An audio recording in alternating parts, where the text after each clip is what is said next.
우리 하나님의 은혜가 온 성도들이 함께 하기를 바랍니다. 2018년 오늘 새해 첫 주일입니다. 옆 사람에게 새해 축복 인사 한번 나누시죠.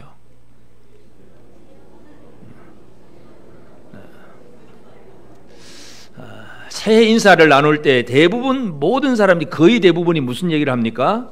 새해 복 많이 받으세요. 복 많이 받으세요. 여러분 복 받고 계십니까? 받으라고 그러는데 복 받고 계십니까?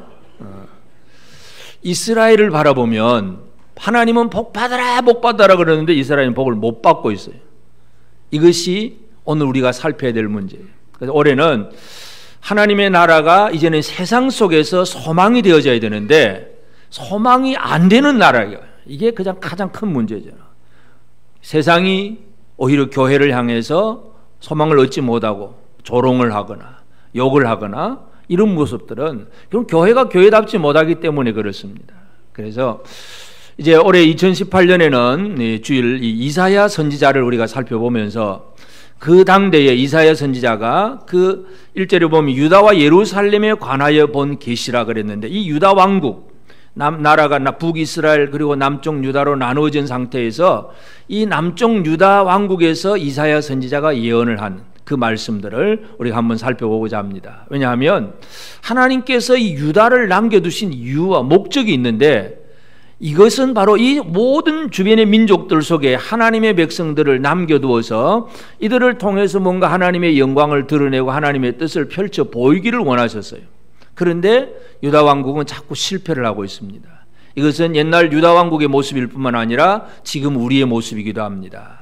하나님은 이 땅에 이 시대에 교회들, 믿는 자들을 남겨두어서 믿는 자들을 통해서 하나님의 영광이 드러나기를 원하셨는데 이게 잘 안 되고 있다는 것, 이거 우리의 실제의 고백이기도 하잖아요. 그래서 우리는 이제 이 1년 동안 이사야 선지자를 바라보면서 하나님께서 예루살렘과 유다에 관하여서 하셨던 그 모든 말씀들이 옛날 얘기가 아니라 지금 우리를 향하신 하나님의 그 마음이라는 사실, 이걸 우리가 기억할 필요가 있습니다. 그래서 오늘 첫 번째 1장 1절에서 9절까지 보면서 이 모든 말씀을 주시는 하나님의 마음이 뭐냐, 하나님이 어떤 심정으로 이 말씀을 주셨는가, 오늘 우리가 이 부분을 함께 살펴보기를 원합니다. 우리가 성경을 읽으면서 그냥 문자적으로만 읽고 그렇구나 하고 내 마음의 위로만 되는 그냥 좋은 단어 몇 가지 찾아보려고 애쓰지 말고 이 성경 속에서 하나님이 어떤 마음을 품고 하나님이 우리에게 뭐라고 말씀하시는지 하나님의 마음을 좀 읽을 수가 있어야 됩니다. 그래서 우리는 이사야 선지자를 통해서 하신 말씀들을 기억할 필요가 있는데 그런데 이사야가 그냥 아무 어떤 상황과는 상관없이 그냥 하늘의 어떤 음성만 들어서 전하는 것이 아니라 시대적인 상황은 분명합니다. 특별히 이사야는 왕들을 많이 겪어요. 유다 왕 우시아와 요담과 아하스와 히스기야, 그리고 여기 기록되어 있지 않지만 결국 마지막 므낫세까지. 나중에 전성에 보면 이사야 선지자는 므낫세 왕에게 죽임을 당합니다. 아주 극도로 이제 므낫세가 악한 왕이 돼가지고 이사야를 톱으로 잘라 죽인다는 그런 기록이 있습니다. 그만큼 이제 마지막까지 이제 하나님의 말씀을 제대로 전하는 사람이 이사야 선지자인데 이 왕들, 이사야 선지자와 첫 번째 우시아 왕은 사촌간이라고 하는 기록이 있습니다. 그러니까 왕족이에요. 왕족이니까 이 왕궁에서 복음을 전하고 왕궁에서 하나님 말씀 전하고, 동시대의 사람들은 동시대 선지자가 호세아 선지자가 있는데 호세아 선지자가 일반 민중들 속에서 얘기했다면 이 이사야는 왕궁에서 하나님의 말씀을 전한 사람이에요.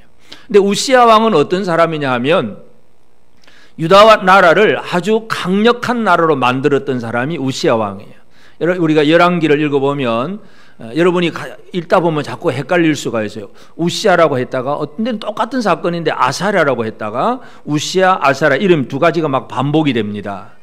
우리가 그 개인의 이름과 왕의 명칭 이 두 가지가 나올 수가 있죠. 우리가 어떤 왕이 되면 예를 들어 애굽 임금은 전부 바로예요. 파로가 그거는 개인의 이름이 아니라 애굽의 왕 이름이 바로예요. 그러니까 개인적인 이름은 여러 가지가 있을 수 있는데 전부 바로들이에요. 그러니까 우시아는 왕의 이름이에요.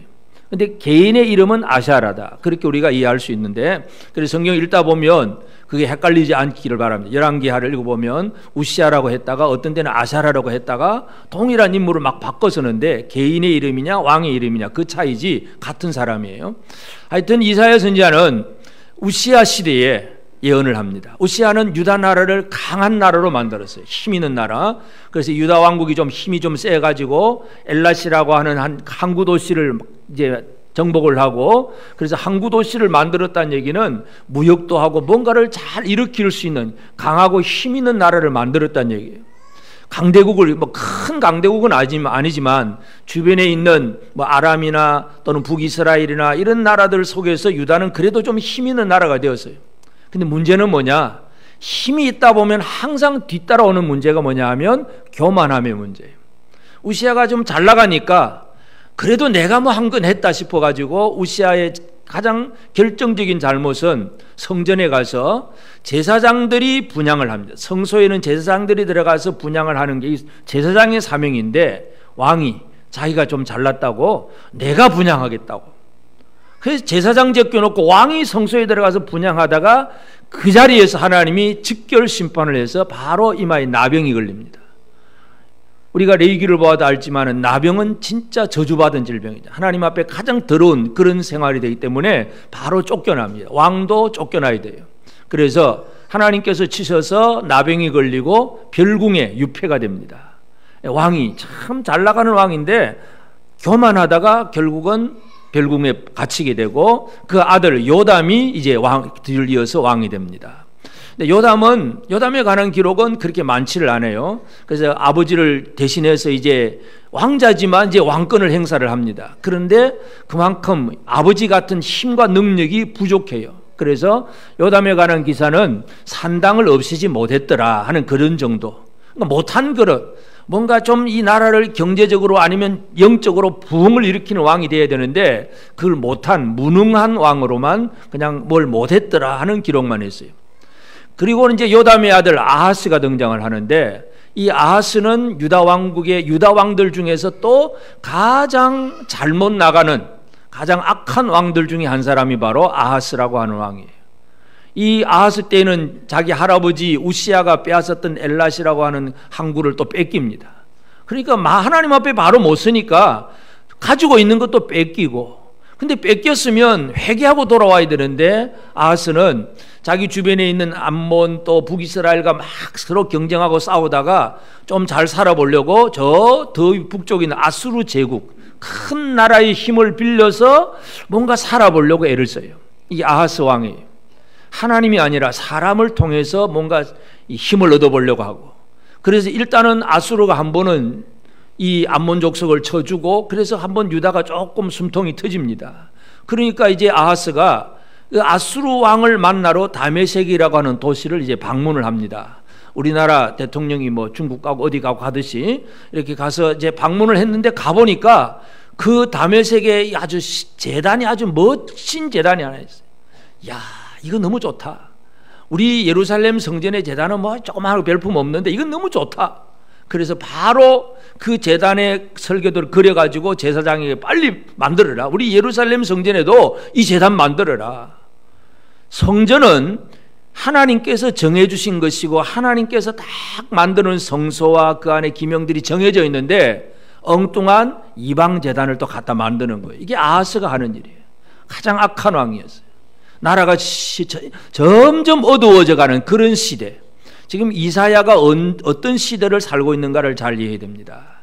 그리고 이제 아주 나라가 점점 약해졌을 때 그 다음 등장한 사람이 이제 히스기야입니다. 그래도 하나님의 은혜로 그렇게 악한 이 신이나 믿음이 없는 아하스 왕 밑에 히스기야라고 하는 믿음의 사람이 또 세워져서 유다가 회복을 이루게 됩니다. 그래서 이 히스기야의 그 신앙 시대에 결국은 이제 유다는 다시 한번 반짝 회복을 하는데 또 그 다음에 므낫세 시절 가면 또 망하는 거예요.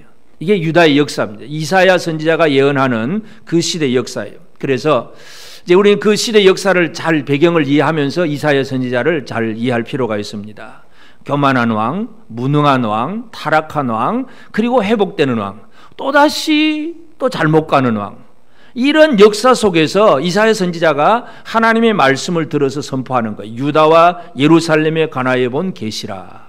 그래서 이 이사야 선지자는 바로 그런 시대의 말씀을 선포했다는 걸 이해하면서 2절부터 보면 하나님의 말씀이 뭐냐 하면 하늘이여 들으라 땅이여 귀를 기울이라. 하늘이여 들으라 땅이여 귀를 기울이라. 뭔가 하나님께서 뭔가 확 쏟아붓고 싶은 그 마음. 요즘은 이제 그런 경우가 별로 없지. 옛날에는 막 이웃 사람들끼리 서로 네 집 내 집 다 알고 있는 그 시대에 이 부모님들이 자기 자식이 잘못하면 흔히 하는 것 중에 하나가 있어요. 동네 사람들아 좀 쳐다봐라. 우리 집 자식 이렇다고 막 자기 자식 잘못한 거 막 광고를 해요. 동네 사람한테 다 욕먹도록.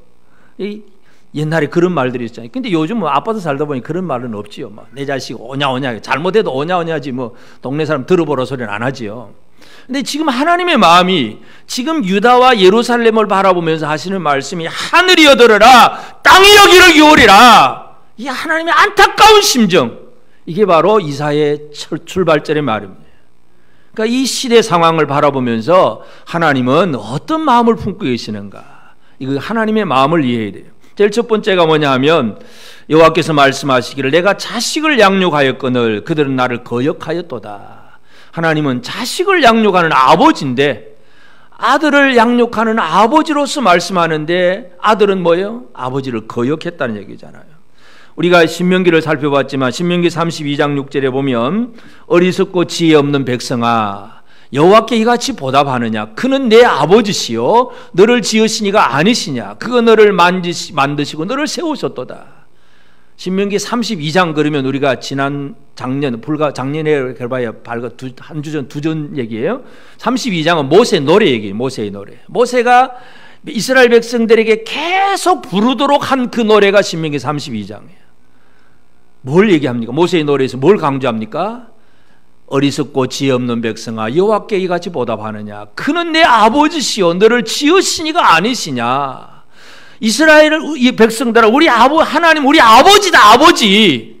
모세의 노래는 그 얘기를 하는 거예요. 그런데 이사야 시대에 와서는 보니까 어떻게 되었습니까? 하나님은 그렇게 자식을 양육하였거늘 그들은 나를 거역하였도다.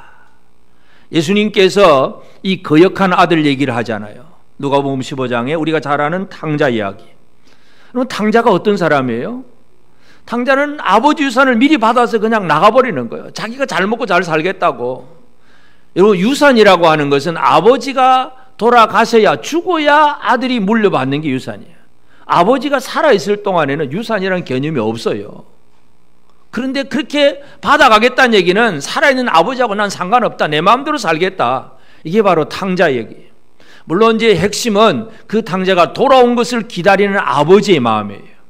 지금 이사야 선지자가 부르짖는 이 마음과 탕자를 기다리는 아버지의 마음이 같은 마음이야. 집을 나가고 배신하고 거역하고 나간 아들이 좀 돌아왔으면 좋겠다.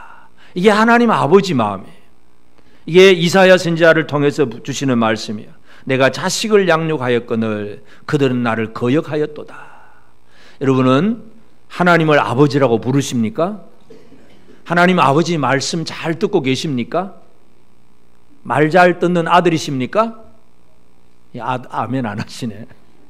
어떻게 지금도 똑같다는 얘기에 그러면 하나님께서 하늘이여 들으라 땅이여 들으라 이 창피해서 못 살겠다. 이거 하나님 마음이에요. 하나님은 자식을 양육하거늘 이들은 나를 거역하였도다. 이 하나님의 마음 얼마나 안타까운 마음이겠어요. 하나님의 마음을 좀 우리가 읽어내기를 바랍니다. 3절에도 보면 뭐라고 표현합니까? 소는 그 임자를 알고 나귀는 그 주인의 구유를 알건만은 이스라엘은 알지 못하고 나의 백성은 깨닫지 못하는도다. 소나 나귀, 짐승보다 못하다. 여러분 사람을 흔히 그렇게 하죠. 만물의 영장이라 표현하죠. 영장이라는 것은 아주 그 단어적인 의미는 영묘한 힘을 가진 우두머리라. 우두머리. 영장이라는 얘기가 모든 것에 대해서 아주 영적으로 힘을 가진 우두머리가 영장이에요. 여러분은 만물의 영장이십니까? 아무도 아멘 안 하시네요. 만물의 영장이십니까? 아니십니까? 만물의 영장이십니까? 어떤 사람이 뭐 우스개 얘기로 개하고 산책할 때 주의하라 그럽니다. 개보다 앞서가면 뭐라 그럴까요? 개보다 앞서가면 개보다 조금 나은 사람, 개하고 같이 하면 개 같은 사람, 뒤따라가면 개보다 못한 사람. 하여튼 그는 뭐 우스개 얘기이지만 삶을 우리가 보면 소나 나귀는 주인의 구유를 안다. 주인의 구유. 그러니까 이 주인이 주는 그 구유, 먹이를 주는 주인에게 감사할 줄 알고, 진짜 그 꼬리칠 줄 알고, 주인에게 뭔가 이 감사하는 마음이 그래도 소나 나귀에게는 있는데, 하나님은 이 백성들을 만물의 영장, 사람은 만물의 영장으로 만드셨잖아요. 창조주 하나님이에요. 창조주 하나님. 창조주가 사람과 짐승을 만들어 두셨을 때에 사람을 통해서 짐승을 다스리게 하신 거예요. 그러니까 사람은 짐승을 다스리는 존재이지 짐승보다 훨씬 못해서는 안 되는 게 창조의 질서예요. 그런데 이스라엘 백성들, 유다 백성들을 보니까 소나 나귀보다 못하다는 얘기예요. 소나 나귀는 주인의 구유를 알지만 이스라엘은 알지 못하고 나의 백성은 깨닫지 못하는도다. 하나님의 은혜를 깨닫지 못하고 하나님의 다스리심을 깨닫지 못하고 제멋대로 살아가는 것은 바로 짐승보다 못하다, 그 얘기입니다. 하나님은 창조주의 마음으로 모든 질서를 만들어 두셨는데 인간들은 그 질서의 위치 속에 자기 위치를 제대로 자리 잡지 못하고 있다는 얘기예요. 여러분은 자리를 제대로 잡고 계십니까? 소나 나귀보다 훨씬 나았습니까? 그 모든 것들을 다 잘 통치하고 다스릴 수 있는 그런 힘과 능력을 가지고 사십니까? 소나 나귀보다 못한 백성들을 바라보는 창조주의 마음, 우리 하나님의 마음을 좀 여러분 읽으시기를 바랍니다. 그리고 4절에는 슬프다 범죄한 나라요 허물진 백성이요 행악의 종자요 행위가 부패한 자식이로다. 그들이 여호와를 버리며 이스라엘의 거룩하신 일을 만홀히 여겨 멀리하고 물러갔도다. 세 번째 하나님의 마음은, 하나님은 이스라엘의 왕이세요. 왕으로서 백성들을 잘 살아갈 수 있도록 다스리시는 왕이신데, 슬프다 범죄한 나라요 허물진 백성이요. 이스라엘 백성들은 왕을 버리고 멀리하고 물러가 버렸습니다. 왕의 통치를 거절한다는 얘기죠. 이것이 이제 실제로 제일 먼저 이제 일어나는 것은 사사 시대의 마지막 때에, 자, 주변에 이방인들은 전부 왕이 있고 이스라엘은 사사 시대에 왕이 없어요. 그냥 어떤 민지파가 힘들면 그 지역에 사사가 일어나서 구원하고, 또 이쪽 남쪽 북쪽 이렇게 사사들이 여러 명들이 일어나긴 하지만 전체 이스라엘 12지파를 다스리는 왕은 없었어요. 그래서 사무엘 시대에 이스라엘 백성들이, 이제 사무엘의 아들이 좀 문제가 있긴 하지만 사무엘한테 당신 아들 보니까 안 되겠습니다, 왕을 세워주세요. 우리도 저 다른 나라들처럼 왕을 세워달라고 그렇게 요청을 합니다. 그때에 그 왕을 세워달라고 할 때 하나님이 뭐라고 말씀하셨냐면, 사무엘상 8장 7절에 보면 여호와께서 사무엘에게 이르시되 백성이 내게 한 말을 다 들으라. 이는 그들이 너를 버림이 아니요 나를 버려 자기들의 왕이 되지 못하게 함이니라. 사람, 인간 왕을 구하는 사람들은, 하나님의 백성이 인간의 왕을 구하면 하나님을 버린 것이다. 하나님 그렇게 미리부터 말씀을 하셨어요. 그래서 하나님은 본보기로 사울왕을 세워주는데, 사울왕이 뭐 남보다 좀 뛰어난 왕이긴 하지만 그러나 진짜 이스라엘을 구원은 다 못하지요. 골리앗 앞에서도 벌벌 떨고 숨어 있기는 하고 못해요. 인간왕이 그렇습니다. 그래서 이 왕을, 세상의 왕을 구하는 것, 이건 하나님을 버린 것이다. 분명히 그렇게 말씀을 합니다.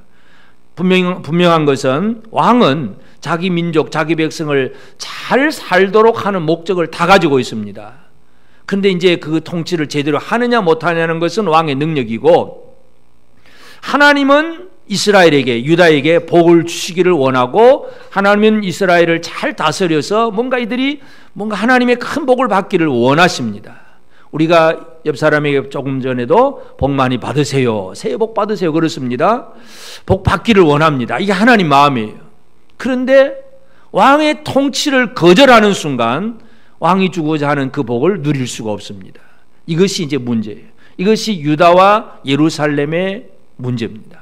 그래서 이 우시야와 요담과 아하스 시대를 이렇게 걸쳐 넘어가면서 하나님의 백성임에도 불구하고 성전에서 제사도 드리고 하나님을 찬양하고 예배는 있는데도 불구하고 하나님을 버렸다는 얘기예요. 이제 이것이 옛날 얘기가 아니라 오늘 우리 시대 이야기로도 분명히 해야 됩니다. 오늘도 우리가 주일날 예배를 드립니다. 하나님의 말씀을 듣고 예배는 드리는데 진짜 말씀대로 살고 있느냐? 아버지의 아들로 제대로 살고 있느냐? 하나님이 우리를 만물의 영장, 피조물의 영장으로 세운 그 위치에 제대로 서 있느냐? 왕이신 하나님의 그 다스림 속에 제대로 복종하고 있느냐? 이거 물어보면 옛날 얘기나 지금 얘기나 별반 다를 바가 없다는 얘기죠. 이게 안타까운 심정이에요. 하나님의 옛날에 안타까워했던 그 마음이 이 시대의 이 교회를 바라보는 하나님의 마음일 수도 있습니다. 그래서 우리는 이 선지자를 통해서 하나님이 표현해 내시는 이 하나님의 마음이 무엇인가를 다시 한번 잘 생각할 필요가 있습니다. 그리고 우리는 이 율법도 마찬가지고 이 선지자서도 마찬가지죠.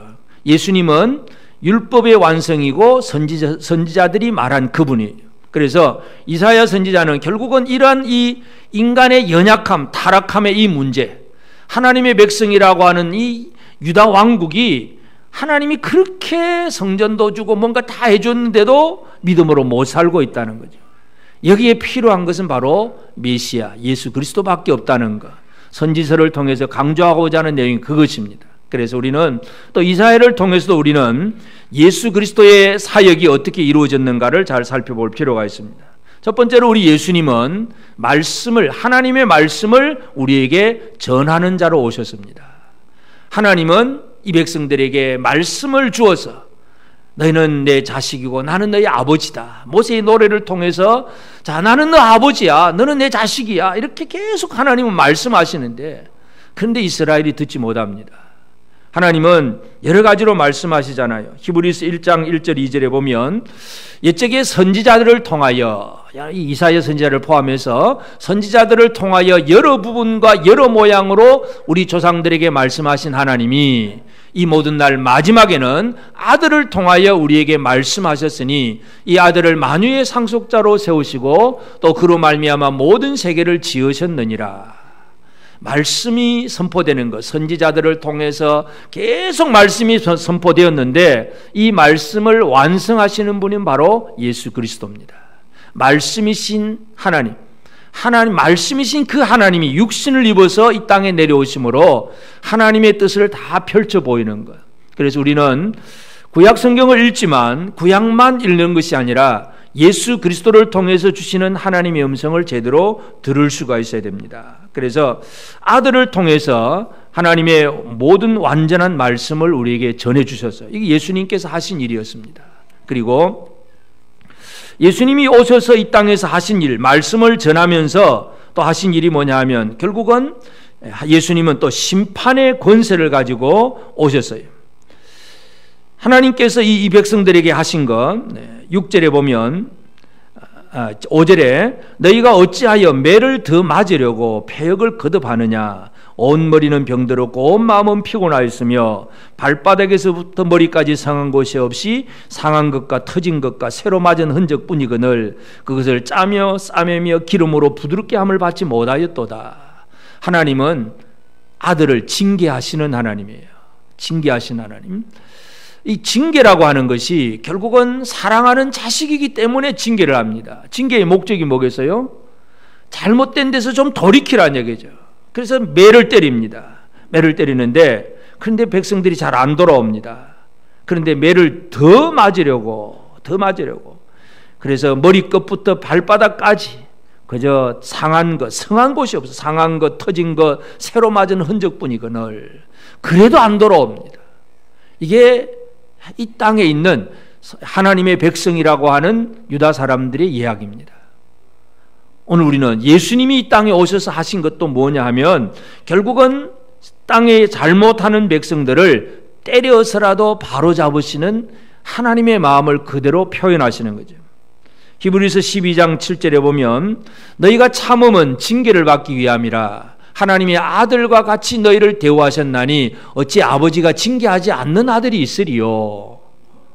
오늘 우리가 유년부 유치부 다 같이 예배드리는데 유년부 유치부 어린아이들, 아버지가 그냥 여러분이 잘못해도 매를 안 때린다 그러면 내 아버지 맞는가 한번 의심을 해봐야 됩니다. 잘못할 때마다 때려주는 아버지는 진짜 아버지구나, 오히려 감사해야 됩니다. 유치부 아멘? 유년부 아멘이에요, 안 뭐예요? 사랑하는 자식은 징계해서라도 바로 잡는 게 아버지 마음이에요. 근데 내 자식이 아니면 잘못해도 그냥 떡이나 하나 더 주고 가서 나가 놀아라, 뭐 네 멋대로 살든지 말든지, 이게 미운 자식 얘기고, 진짜 사랑하는 자식은 매를 때려서라도 바로 잡는 거예요. 이게 하나님의 방법이에요. 예수님이 이 땅에 오셔서 제일 첫 번째 하신 게 뭐예요? 5명의 제자들 데리고 딱 예루살렘에 첫 번째 가서 성전에 가서 하신 일이 채찍을 휘두르는 일. 성전에서 장사하는 사람들을 막 돈 바꾸는 사람 다 뒤집어 엎어버리고 막 채찍으로 막 휘둘러서 온 성전을 막 소란스럽게 만들어줬어요. 만민이 기도하는 집, 이 집을 너희가 강도의 구류를 만들었다 하고 막 뒤집어 엎어 놓았어요. 그런데 이 예수님이 한번 뒤집어 엎어보면 그 다음에 또 좀 변화되면 좋잖아요. 근데 마지막 예수님 십자가 지기 전에도 결국 3년 후에 또 6월절에 예루살렘 갔는데 또 똑같아. 또 뒤집어 엎어버립니다.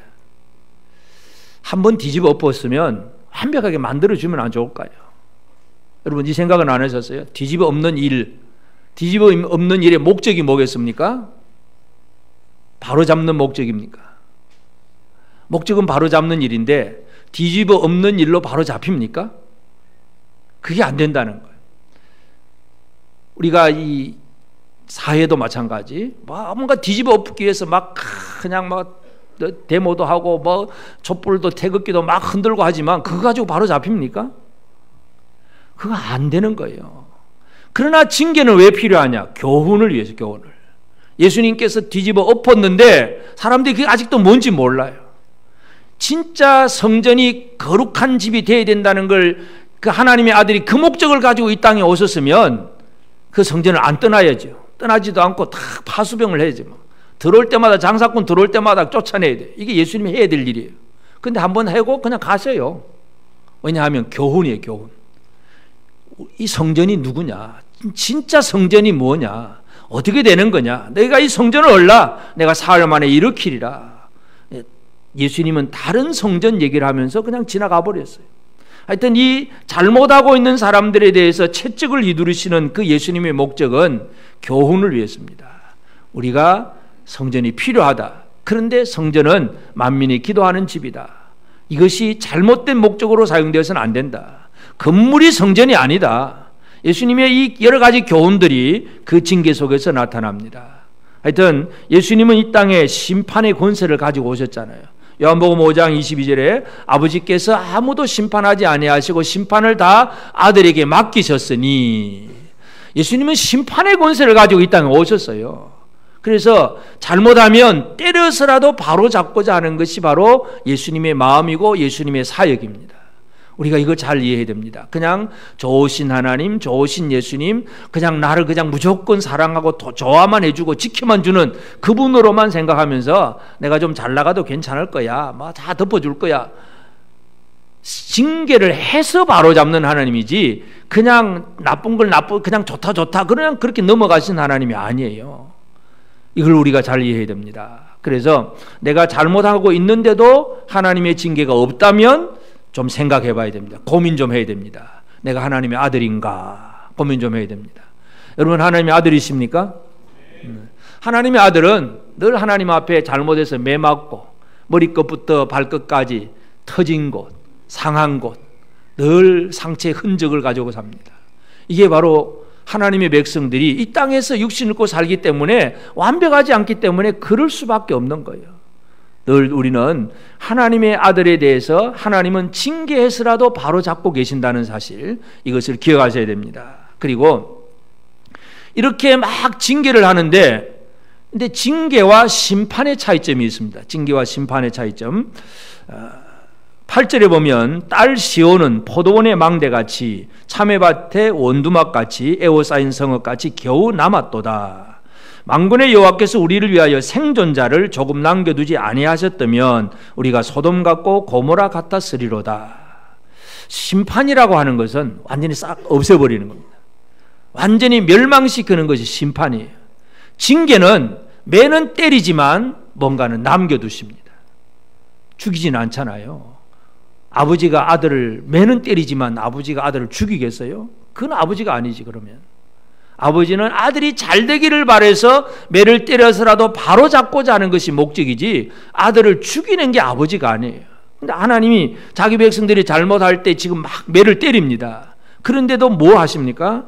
시온은 포도원의 망대같이 참외밭의 원두막같이 에워싸인 성읍같이 겨우 남았도다.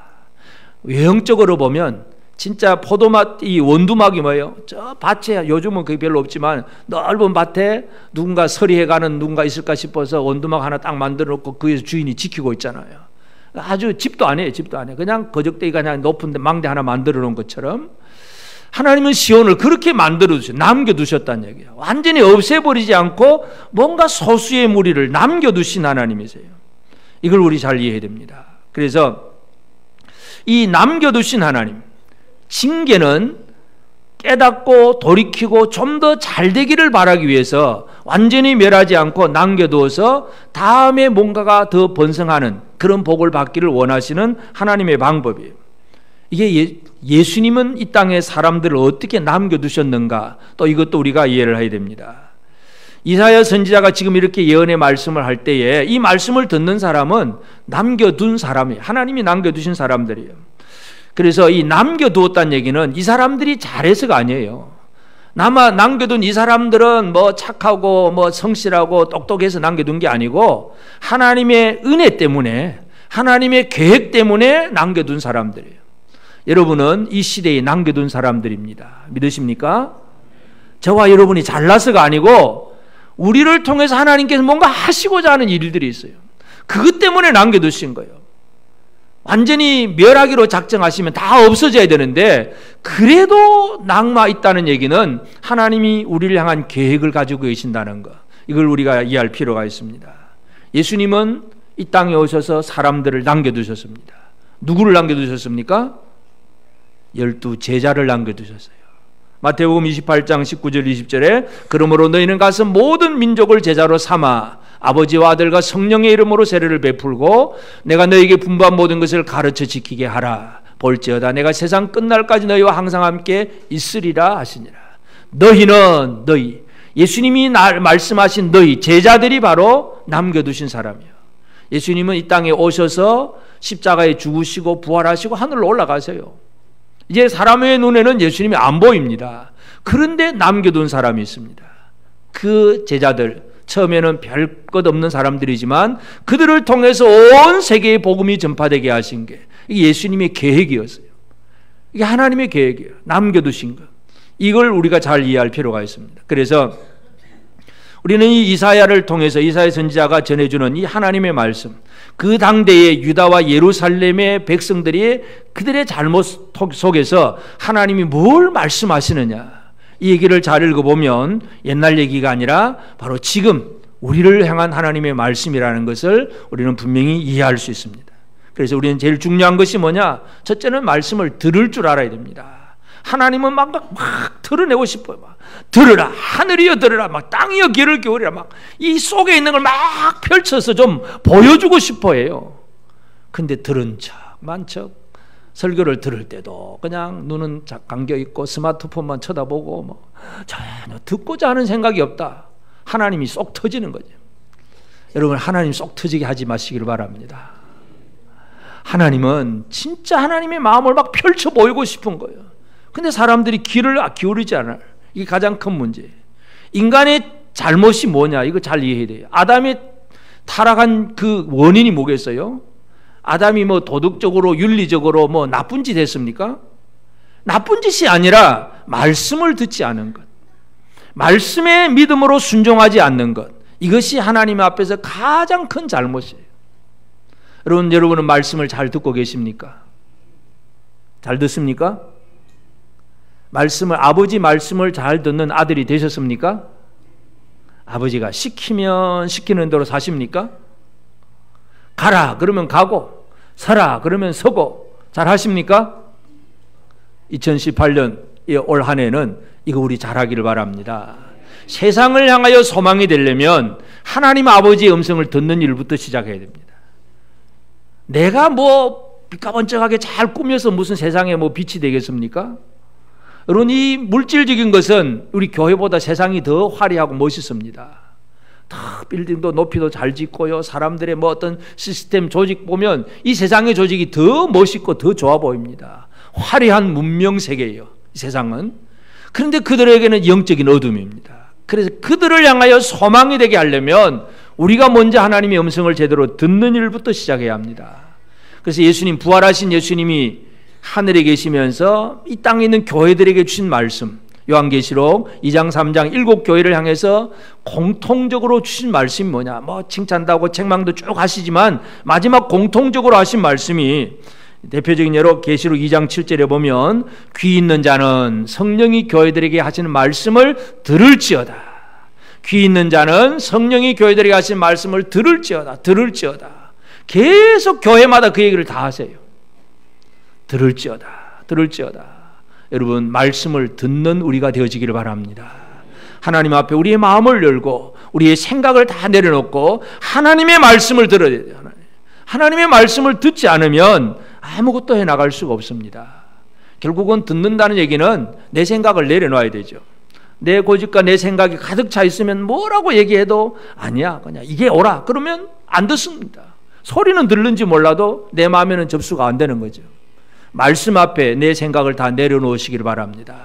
여러분의 상식과 여러분의 지금까지 뭘 어떻게 했든지 간에 그거 다 내려놓고 이게 하나님의 말씀이냐, 말씀이면 순종해야 되고 말씀 아니면 아니고, 이게 우리가 가져야 될 가장 중요한 삶의 태도입니다.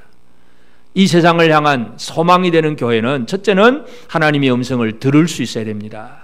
그리고 우리가 듣긴 듣지만 사람인지라 잘못할 수 있잖아요. 말씀 듣기는 했는데도 또 잘못할 수 있습니다. 그런데 하나님은 그때마다 하나님이 하시는 일이 뭐예요? 징계를 통해서 우리를 바로잡으시는 하나님이세요. 매를 때려서라도 우리를 바로잡으시는 하나님. 그래서 우리는 이 하나님의 매를 제대로 잘 맞을 줄도 알아야 돼요. 매를 잘 맞을 줄도 알아야 됩니다. 깨달을 줄 알아야 된다 얘기죠. 왜냐하면 이 세상에 우리가 예수 믿었다고 해서 완벽한 사람은 아무도 없어요. 사도 바울이 무슨 얘기를 하냐면 로마서 7장 18절에 보면 내 속 곧 내 육신에 선한 것이 거하지 아니하는 줄을 아노니 원함은 내게 있으나 선을 행하는 것은 없노라. 내 속에는 이 플래시 육신에는 선한 것이 거하지 않는 줄을 안다. 선한 것이 없다는 얘기예요. 예수 믿는데도 선한 게 없어요. 여러분 속에는 선한 것이 가득하십니까? 우리 인간은요, 아무리 우리가 뭐 착하게 살고 뭐 거룩하게 살려고 애를 써도 우리 인간은 결코 내 속에는 선한 것이 없어요. 그래서 그 다음에 25절에 보면 우리 주 예수 그리스도로 말미암아 하나님께 감사하리로다. 그런즉 내 자신이 마음으로는 하나님의 법을, 육신으로는 죄의 법을 섬기노라. 마음으로는 하나님 법대로 살고 싶어. 근데 이 육신은 늘 죄의 법에 따라 살고 있어요. 이게 오호라 나는 공고한 사람이로다. 이게 사도 바울의 고백입니다. 오늘 우리는 예수를 믿지만 완벽한 사람은 아무도 없습니다. 왜냐하면 왜 이 말씀을 드리냐 하면 결국은 우리는 늘 매 맞고 사는 사람이란 얘기죠. 완벽하면 하나님 우리 매를 안 때리죠. 누가 뭐 잘하는데 무슨 뭘 매를 때리겠습니까? 근데 우리의 삶이 우리 속에 선함이 없어. 내 마음으로는 늘 죄의 법을 섬겨. 이러니 잘못할 수밖에 없잖아요. 그러면 하나님은 하나님의 백성이기 때문에 매를 때려서라도 바로잡는 하나님이세요. 그때에 돌이키고 깨닫고 돌이키는 삶이 필요하다는 얘기입니다. 회개가 필요하죠. 회개가. 우리가 예수 그리스도의 피로 말미암아 구원받은 사람이지만 하나님은 우리에게 늘 말씀하셔서 어떤 삶의 방향을 가게 하시는데 잘 못 갈 때가 많아요. 그때마다 하나님 우리를 때리시면 아니구나, 잘못했습니다 하나님, 내가 바로 갈게요. 돌이키는 이 회개의 삶이 우리의 삶에서는 늘 나타나야 합니다. 근데 아무리 얘기해도 회개 안 하는 분들은 여전히 안 하죠. 들으라 그래도 안 듣고, 돌이키라 그래도 여전히 제 고집만 살아있고, 그러니까 매를 더 맞으려고 막 더만 이스라엘의 거룩하신 이를 만홀히 여겨 멀리하고 물러갔도다. 매를 또 맞고 또 맞고 터진 곳 위에 또 맞고 또 맞고. 이게 이 유다 백성들의 모습이 오늘 우리의 모습일 수 있습니다. 징계를 받을 때에 깨닫고 돌이키는 우리가 되기를 바랍니다. 그리고 마지막으로 기억해야 될 것은 하나님께서는 징계를 하시지 심판하시는 게 아니에요. 자기 백성들. 그래서 남겨두신 하나님. 이 뭔가를 남겨두세요. 그래서 이제 이사야 그 6장에 보면 이제 하나님 앞에 이제 하늘의 그 음성을 들으면서 누가 우리를 위하여 갈고 할 때 내가 여기 있나이다 하면서 하나님께 그 이사야가 자기의 이제 소명을 받게 되는데 그때 주신 말씀이 6장 13절에 보면 그 중에 10분의 1이 아직 남아 있을지라도 이것도 황폐하게 될 것이나 밤나무와 상수리 나무가 배임을 당하여도 그 그루터기는 남아 있는 것 같이 거룩한 씨가 이 땅의 그루터기니라 하시니라. 하나님은 잘못하면 나무로 비유해서 잘못하면 베어버립니다. 베어버리긴 하지만 뿌리를 뽑지 않으신다는 거, 이걸 잘 이해하셔야 됩니다. 우리가 잘못하면 처음에는 열매 안 맺는 가지는 잘라버리죠. 잘라버립니다. 진짜 말라 비틀어지고 이상하면 베어버릴 수 있습니다. 그런데 하나님의 백성은 뿌리는 뽑지를 않으세요. 그루터기를 남겨두신다는 얘기죠. 이게 유다 백성들의 참 이 안타까운 모습이지만 오늘 우리의 모습일 수도 있습니다. 다시 말해서 저와 여러분들은 이 시대에 이 땅에 남겨두신 사람이라는 사실을 기억하시기를 바랍니다. 하나님은 그루터기를 남겨두세요. 왜 그럴까요? 그루터기만 있으면 겨울이 지나고 봄이 되면 그 그루터기에서 뭐가 나옵니까? 싹이 나올 수 있고 새로운 가지가 생겨나고 새로운 나무로 성장해 나갈 수가 있습니다. 하나님의 기대가 있는 거예요. 2018년 오늘 우리 교회를 향하신 하나님의 기대가 있습니다. 지금은 아무것도 보이지 않는 그루터기만 있는 것 같아도 하나님의 생명이 우리 안에 있으면 뭔가 성장하고 자라나고 열매 맺을 수 있는 힘이 있다는 얘기죠. 그렇기 때문에 우리는 나는 비록 큰 나무는 아니고 아직 열매는 많이 못 맺었다 하더라도 내가 그루터기라 할지라도 하나님이 나를 남겨두셨다는 이 사실에 대한 확신을 가질 필요가 있습니다. 옆 사람에게 한번 얘기합시다. 당신은 하나님이 남겨두신 그루터기입니다. 싹이 날 걸 기대한다는 말씀이에요. 하나님이 남겨두신 사람이에요. 그런데 그루터기가 남겨둬서 싹이 날 줄 알았는데 1년이 지났는데 여전히 아무것도 싹도 안 난다. 그러면 어떻게 될까요? 아, 이거 말랐구나. 뿌리채 죽었구나. 그럼 뭐 어쩔 수 없이 그거는 빼내버리는 거죠. 그루터기가 비록 무성한 가지는 아닐지라도 싹이라도 나와야 그 주인의 기대감을 충족할 수 있습니다. 오늘 우리가 잘 살아야 됩니다. 그래서 그루터기로서 생명을 유지하는 것, 예수님께서 요한복음 15장에 포도나무 비유를 말씀하죠. 요한복음 15장 5절에 보면 내 안에 거하라 나도 너희 안에 거하리라. 가지가 포도나무에 붙어있지 아니하면 스스로 열매를 맺을 수 없음 같이 너희도 내 안에 있지 아니하면 그러하리라. 나는 포도나무, 너희는 가지. 포도나무와 가지, 바로 여기에는 생명이 비밀입니다. 가지가 잘라만 놓으면 가지 가지고는 아무것도 할 수가 없습니다. 줄기에 붙어 있어야 생명이 흘러나올 수 있습니다. 우리가 진짜 그루터기로서 생명을 유지하는 것은 예수님께 붙어 있어야 그루터기가 살아날 수 있습니다. 다른 거 없어요. 우리가 뭔가 똑똑하고 잘나서 살아나는 게 아니라 예수님께 붙어 있어야만 예수의 은혜, 예수님의 의로우심이 우리에게 전달되어 우리가 살아날 수 있습니다. 이게 바로 소망입니다. 사람들에게 소망을 주는 것은 사람은 별 보잘것도 없는데 뭔가 놀라운 것들이 이루어져요. 예수께 붙어 있으므로 예수 그리스도를 믿고 신뢰하는 그 신앙으로 그가 살아나게 될 때에 모든 사람들에게 위로를 주고 소망을 줄 수 있습니다. 우리는 하나님께서 우리를 이 세상에 남겨놓으신 사람이라는 사실을 다시 한번 확신하시기를 바랍니다. 그래서 하나님이 나를 통해 뭘 기대하고 계실까? 이제 내가 뭐 잘해야지. 그게 아니고 예수께 붙어 있으면 돼요. 그 예수께서 주시는 그 은혜와 능력을 힘내기만 하면 자동적으로 뭔가가 열매를, 하나님이 원하시는 열매를 맺는 거예요. 인간의 노력이 아니라 주님께 붙어 있기를 바랍니다. 이것이 세상의 소망이 되는 비결이 됩니다. 이스라엘 백성들은 하나님의 말씀을 들은 사람들이잖아요. 모세의 신명기 설교를 우리가 계속 봤지만 그 신명기는 하나님의 백성들에게 계속 주셨던 율법이고 말씀이에요. 그런데 시대를 지나다 보니까 자꾸 잊어버려요. 잊어버리고 듣는 것도 게을러지고 또 매를 맞았는데도 깨닫지도 못하고 또 더 매 맞는 생활을 하고, 이게 인간의 역사였어요. 지금도 우리도 그렇게 살아가고 있죠, 사실은. 그러나 우리는 이 모든 과정 속에서 우리는 하나님께서 지금 이 시대에 우리를 남겨두셨다는 하나님의 마음을 좀 이해하시길 바랍니다. 비록 사람들에게 우리가 자랑스러운 것도 없고 뭐 보여줄 것도 없지만 예수 그리스도로 말미암아 살아가는 우리의 생명이, 그래서 내 안에서 나오는 새싹 하나가 사람들에게 위로가 되고 소망이 될 수 있도록 주님과 동행하는 2018년 이 새 한 해가 꼭 되어지기를 바랍니다. 아멘.